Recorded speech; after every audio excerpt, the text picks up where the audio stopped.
Welcome back to Leadership Blueprints, everybody. I am excited for today's topic, and my guest, or I'm going to call him my co-host today. Um, Before I introduce him, I want to talk about this concept, and I think I've talked about it, and a number of people that we've had on the podcast have talked about it. And it's the concept in professional service. There's a saying that your most important assets walk out the door every day, and it's at MCFA. I take it a step further.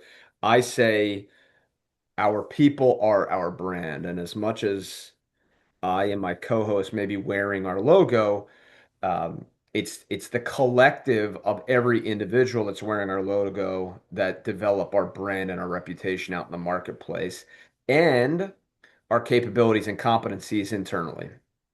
So it's not our logo, it's not our website, it's not our proposal, it's our people. Um, and as a growing firm, a few years ago, well, we started MCFA University, and it's our internal training, collaboration, um, communication tool to take the 65 plus people that are in the company and ensure that they get to hear on a regular basis some of the philosophies we believe in around customer service, about project development, about problem definition, about project leadership. But it's also a place where we get to allow them to share their experiences. And years ago, my co-host today uh, came up with this idea of MCFA is me, and ME being me, the individual, but it's also me, M period, E period, my experience, my expertise. So with that, I'd like to bring my buddy and my colleague and our Chief Project Development Officer at MCFA on because he's actually teaching MCFA is me at MCFA University coming up. And I thought, what better topic to talk to the industry about than this philosophy? So, Bry, Yes, welcome to the sir. show. Thank you. Thank you. Pleasure to be here. Not a first time guest, but let's give everybody the 30-second elevator pitch on who Brian Peplow is. So it depends on the day, right? And more importantly, what does the customer need and what does, the organization need, which is, I think, really the crux of MCFA is me, right? It's our collection of, in my case, 43 years of doing this in the industry and, learning something new every day and having the opportunity to delight, missions and customers and solve unique problem sets with a great team of people every day. So I'm a planner by background, which means generally take a broad perspective of problem sets and what problem are we trying to solve, and and how do we get the job done and deliver something that is beyond what everybody thought was possible. Even as a planner, so I'm going to use, for those who don't know this, Brian Peplow and MCFA's founder, Michael Furman, wrote a book uh, just over a year ago, and we're actually getting ready to do a push with that at a few industry events. But even between the two of you, I have learned much different perspectives on planning, all still focused on this idea of project development and solving clients' problems. But Michael comes from more of a public policy uh, school, and And you come finance from in a particular. Right. design perspective. And those two unique experiences come together to allow MCFA to deliver a pretty robust capability when it comes to planning and project development. So even our educational experiences and backgrounds start to shape the capability Hmm. that we bring to the table. Concur. Yep. So I read a book, The 4 Hour Work Week, and I have a love-hate relationship with the concept. The systems engineer in me loves this book because it talks about efficiency and effectiveness, and the entrepreneur in me loves it because it talks about really trying to optimize your time and the outputs of it. Uh, the hard worker, nothing comes easy, hustler in me hates the concept because like you, you're you lose so much learning in not working hard. But I kind of digress on that. In the book, Tim Ferriss talks about expertise, and he says expertise is something that you can spend an entire career trying to gain, or it could be you know a whole lot more about this problem or bring a very unique perspective to a problem that the other person on the other side of the table that's dealing with that problem may not have. And it gave me this big entrepreneurial view of, what we do at MCFA, which is project development and project leadership. And it's like the traditional expert is somebody who is a mile deep and an inch wide in some unique niche. And there's even a saying the riches are in the niches. And I've always loved the idea that a bunch of different experiences that we collect over time allows us to bring a unique perspective to the table to help a client solve their problem. And then as a growing firm, every time we bring a new employee on, we don't just bring them on for the project that they're about to help us with or to increase our capacity in one dimension. Humans are three or four dimensional, and they are going to bring all of their unique skills, their wisdom, their experiences collected through the ages, their credentials and their training, and they're bringing all of that. So they don't just add, an inch to our width or a foot to our depth. They actually add a huge wide aperture to our ability to look at problems. Well, I So guess, Beach, what's important about that is it's a catalytic element. Not only is this, a value add as far as new capabilities and all that, but then it triggers other things among the team. And we're going to talk a lot about that at MCFA University and put some things into action because, as you know, one of our foundations is, and our flywheel is, fulfilling careers, and make your own journey. And bringing those experiences and the things you're passionate about and connecting with others and meeting client needs and expanded capabilities is really where true career fulfillment can start to come together. So that's the magic aspect. I think we don't talk about that enough in our industry. We tend to focus on the technical versus satisfaction and fulfillment, and creativity. So that's during the NCFAU, we're going to spend a lot of time and energy on those things because, life is more than a sum of transactional experiences.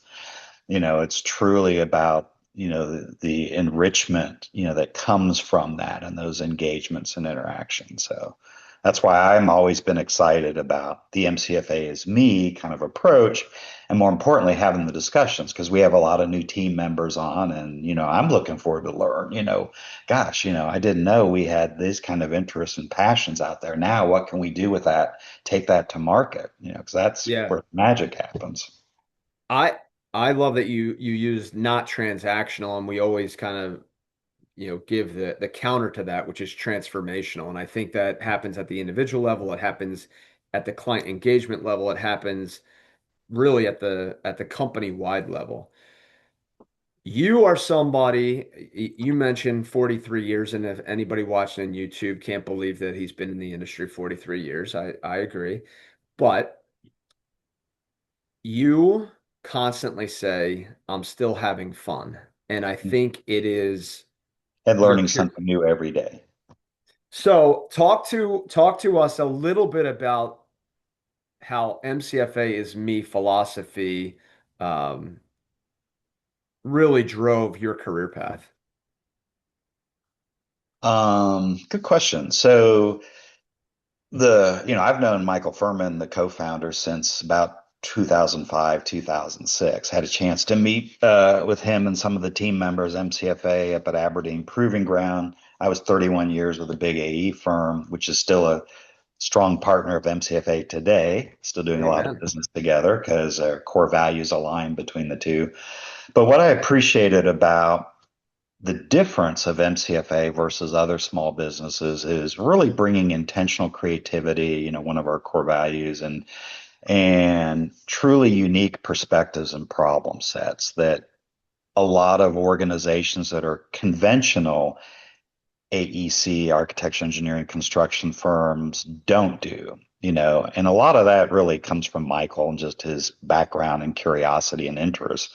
But the business mindset of the business of a project and getting a project done, the finance, the return on investment, return on infrastructure, and as one of the phrases, we talk about a lot, you know, that really kind of starts to resonate. So, my decision to join the firm in 2017 as a full-time active member of participation versus having MCFA and a sub-consultant prime relationship, which I had for many years going back to 2005, was really intentional about, how can I, and in the remaining years I'm still working on this planet, kind of really maximize that MCFA is me kind of value, both to our customers, but also more important, our internal customers, our fellow team members, because, you and I have seen it, BJ, when, newly developing staff or new talent comes in and finds an environment and gets to create their own journey and thrive, it's extremely exciting and dynamic, and it's just there's so much upside.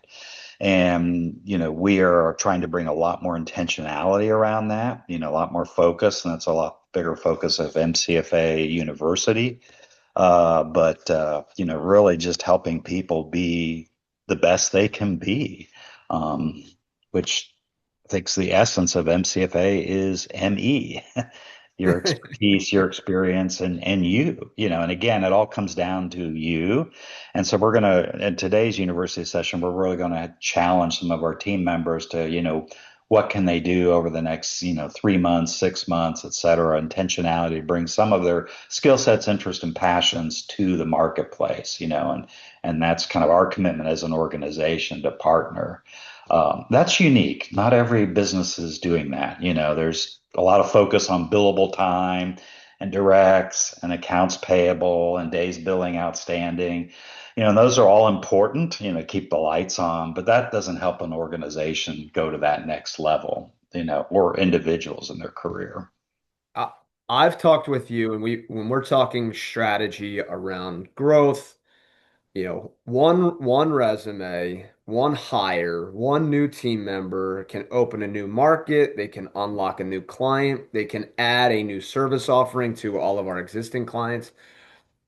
And then I get into and I think you're a great example. I've talked, the audience should hear this. Uh, Dan Sullivan talks about unique ability. And zone of genius. And I tell Brian all the time, he has the widest zone of genius that I've interacted with in professionals in the built environment. Super wide, super deep. And I think it comes back to two core values that you share with the company, which are loving the work and constantly stretching. And I remember when we got into VA work and healthcare, and you being able to apply frameworks from previous missions, previous facilities, previous complex installations or campuses, and very quickly figure out how you might not have had um, 36 VA healthcare experiences, but you were able to translate their problem set to your background and create a new set of expertise and experience. And I think it's this whole idea, and you just sent me an email earlier today. I forget his name, KP. Yep, the gentleman trying to Yeah, change KP construction. Reddy, and the introduction of AI into the AEC world. Expertise isn't a static thing. It's constantly evolving. And I think you were the one that said, "Who was it? Who moved my cheese?" Um, our ability to evolve and change and continue to grow and be curious isn't just um, isn't just good business strategy. It's good professional ethos because the world that we're operating in is going to continue to change. The problem sets are going to look different tomorrow than they are today. Um, how do you, again, at 43 years of experience, maintain your enthusiasm for and your curiosity for learning? And the second piece, and I'll come back to it, is how do you set that tone for our junior employees coming in, or maybe our skill bridgers that you help teach the PMP to, and they're transitioning and creating their second career? Good, broad questions, BJ.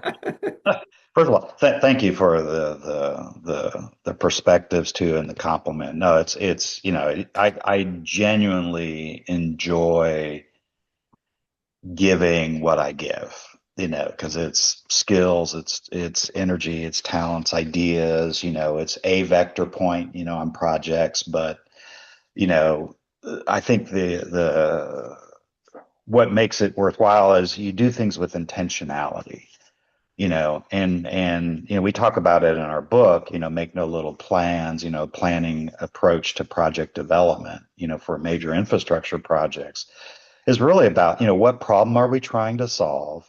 And then, to borrow from Envision, which is basically, leadership and energy, environment, and design for infrastructure major projects, which is a lot of what our clients have and do.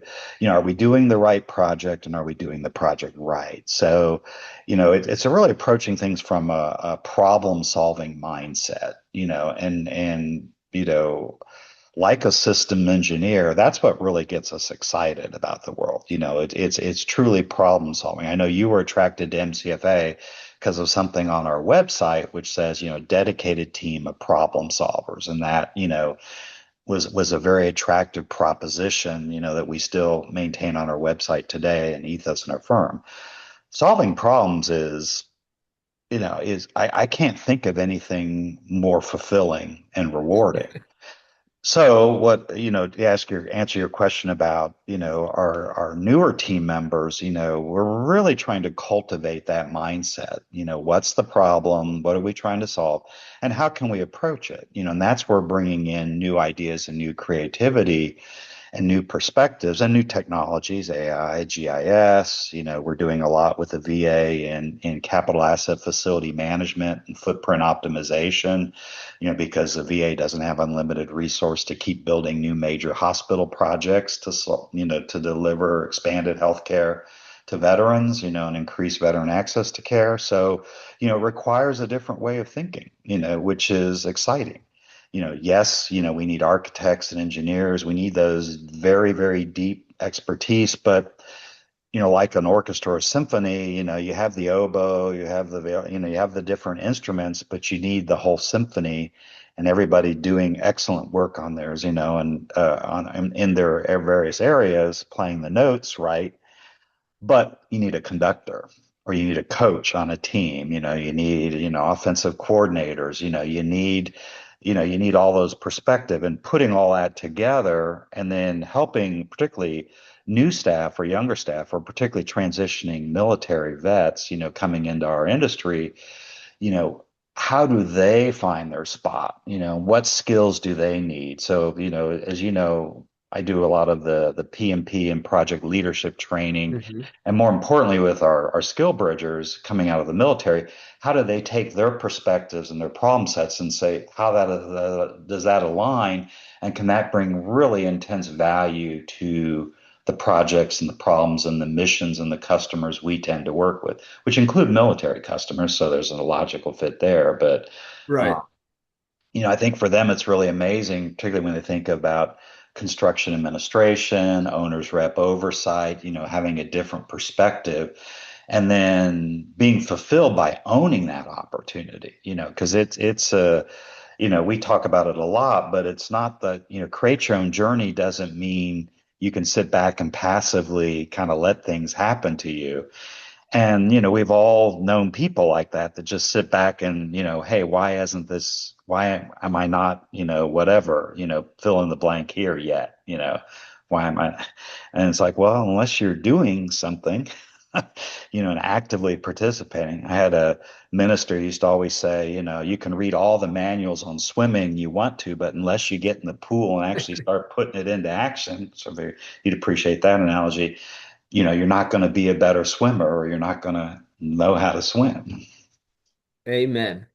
All right. So if somebody's sitting there saying, I love that you hit the idea of co-author and for the audience, that's us basically saying like all I, BJ, or even my leadership team can do is try to create a culture and an environment that encourages one, a developmental mindset, two, a widen the aperture mindset and an entrepreneurial um, culture that says you can co-create your career with us. Back to what Brian said, the KPIs and the being able to take risks or invest in certain directions has to be thoughtful, but it's really about co-authoring career paths and slowly taking these experiences and figuring out how do you individually define fulfillment. That's not me defining fulfillment for you. That is you defining fulfillment for you, and then us nesting what that career path looks like inside of our greater vision. And to Brian's point, like there's a lot of problems out there in the built environment, and we are pretty curious people that I think bring very unique perspective to a lot of, how do you approach problem solving? How do you define a project? What's the Envision saying? Not just doing the right project. But are you doing also the project right? Yeah. So, are you Or doing the what? right project, and are you doing the project right? Um, so, Brian, if somebody was to say to you, "I'm not getting the experience I want," what would you tell them is their responsibility versus the company's responsibility? Good question. So obviously, you always like to say seek first to understand. So I want to learn a little more about, well, tell me about that. It's almost like a little psychotherapy, career psychotherapy, tell me about your day, tell me about an example, where you were fulfilled, where you weren't fulfilled, tell me what you perspective is missing. So obviously we're looking for some of those ahas, and more than likely really understanding where there's an opportunity for someone to step up, and take on a responsibility or recognize, that it's, a two-way or three-way street, as far as the engagement. And the other thing, I mean, you like to talk about the suck it up circle. There's going to be some of that too.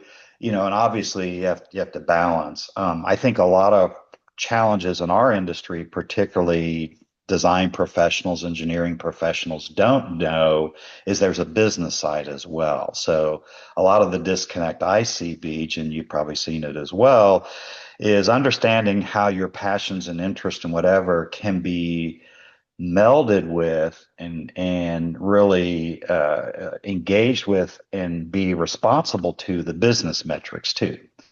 Because this the lights on over your head and our technology and all that, it's not free, Amen.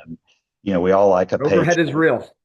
Yeah, we all like a paycheck because we all have, financial responsibilities, commitments to family and ourselves and, and loved ones. And also, it all has to work together in that. And a lot of the coaching, I think, that's missing for a lot of people, and I know we do quarterly conversations with people and their teams and mentors, is really about how do you find that sweet spot between the two, and that's where the industry I think can do a lot more because we're trained in school on particular technical paths. Some people went on and got an MBA or so they understand the business side too. But even an MBA kind of looks at things in the abstract and Totally. doesn't Not really swimming. connect. it doesn't really connect it to, the id, the individual, the ego, and um, I think the MCFA University series helps people discover that themselves. And I know that's what we're really trying to do is self-discovery and help people find that spot. And at the end of the day, it may not be with our firm, and we know that. Yep. Yeah. The sooner somebody kind of finds their right space and right path at that time, and recognize that the temporal is changes, and you and I both believe in reading and listening to others and learning from others. I think there's probably a lot of that could happen more intentionally in most people's lives. One of the challenges of the TikToks and YouTubes and all that is, we tend to gravitate to 5 minute solves or 2 minute snips or whatever, and in the total and the whole, that may be helpful, but unless you're then reflecting and taking that time to, okay, how can I see myself in that, or how does that, help me? Bill Gates used to famously he took what 2 weeks off a year or whatever just to think, Three however weeks many, here. Think weeks. Yeah.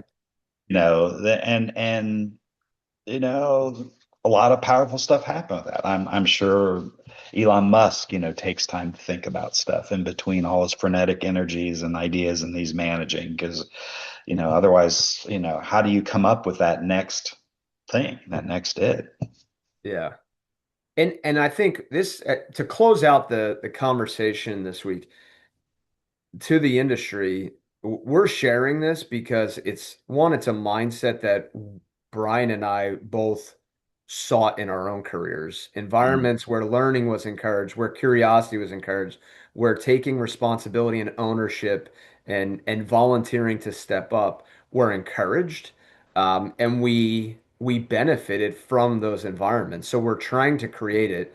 And to Brian's point, that the industry needs more of it. So as much as we believe it's the secret sauce to our current success and our future growth, we also want to encourage anybody who's a leader in our industry to be grooming the next generation with intentionality around what does fulfillment look like for you, and how do I, as your leader or your manager or your supervisor or your advocate, help you, not do it for you, help you co-author that and synchronize it with the needs of the business so that you have this, what I believe is the unspoken contract of leader to team member, which is creating symbiotic success. My job is to help you have a fulfilling career. Your job is to help us have a fulfilling business, and those two things constantly go hand in hand. So that's that's really our encouragement. Bri, any closing comments or key takeaways as we get ready to hear this from you tonight? So I guess the other thing is there really isn't a problem we shouldn't be able to figure out how to solve. And I'm a big believer in 2 degrees of separation. Yeah. If not me, there's somebody I know that knows somebody that toast that we can just broaden the net and then get the answer. So, it's MCFA as me doesn't mean it's entirely falls on you to solve everything. But,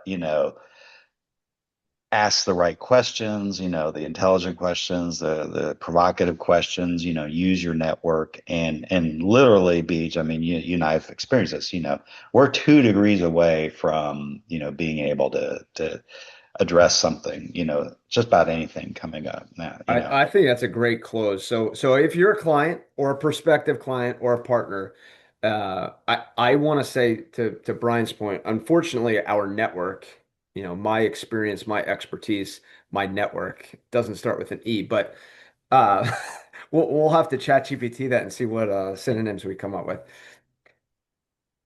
All of that, MCFA is not a static company that has static expertise and is one dimensional. We're four dimensional. We're always playing chess on our own business, how we develop our culture and how we develop, our people. but we're also four-dimensional in how we are supporting our clients and exploring their pain points, exploring the many stakeholders that many of the leaders we work with are trying to navigate and serve and answer um, to make the world a better place and to solve problems. So whether that's a VA campus, whether that's a transit agency, whether that's a military installation or a military mission, or even private developers and big pharma, we're all out there wrestling with problems. If MCFA and our way of thinking can be helpful to you, uh, give us a call. If nothing else you take from this, my encouragement is part of your leadership blueprint should be helping understand what a fulfilling career looks like to your people, sharing your experience with them, sharing your expertise with them, and helping them broaden their experience and expertise. So until next time, Bry, thank you for joining me. Pleasure. And out there to our audience, hope you enjoy this. Hope you get a takeaway from this. If you enjoy it, or if you want to subtly let your boss know that you want to be challenged a little more, do us a favor, like, subscribe, shoot this out to somebody you think might appreciate it. Until next time, have a great week and a great weekend. Take care.